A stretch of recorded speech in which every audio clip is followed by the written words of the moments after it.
नरसिंहावतार विषयक प्रश्न।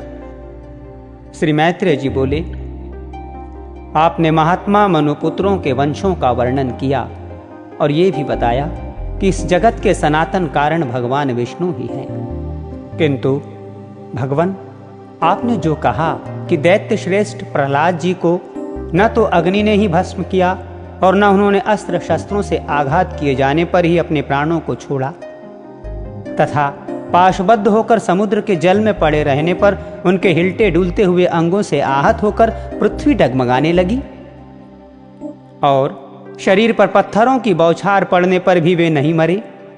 इस प्रकार जिन महाबुद्धिमान का आपने बहुत ही महात्म्य वर्णन किया है, हे मुने, जिन अति तेजस्वी महात्मा के ऐसे चरित्र हैं, मैं उन परम विष्णु भक्त का अतुलित प्रभाव सुनना चाहता हूं। हे मुनिवर, वे तो बड़े ही धर्मपरायण थे, फिर दैत्यों ने उन्हें क्यों अस्त्र शस्त्रों से पीड़ित किया और क्यों समुद्र के जल में डाला? उन्होंने किस लिए उन्हें पर्वतों से दबाया? किस कारण सर्पों से डसाया? क्यों पर्वत शिखर से गिराया और क्यों अग्नि में डलवाया?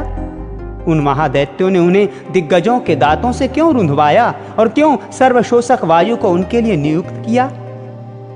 हे मुने, उन पर दैत्य गुरुओं ने किस लिए कृत्या का प्रयोग किया और शंबरासुर ने क्यों अपनी सहस्रों मायाओं का वार किया? उन महात्मा को मारने के लिए दैत्यराज के रसोइयों ने, जिसे वे महाबुद्धिमान पचा गए थे, ऐसा हलाहल विष क्यों दिया?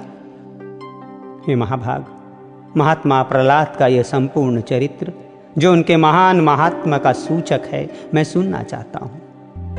यदि दैत्यगण उन्हें नहीं मार सके तो इसका मुझे कोई आश्चर्य नहीं, क्योंकि जिसका मन अनन्य भाव से भगवान विष्णु में लगा हुआ है, उसको भला कौन मार सकता है?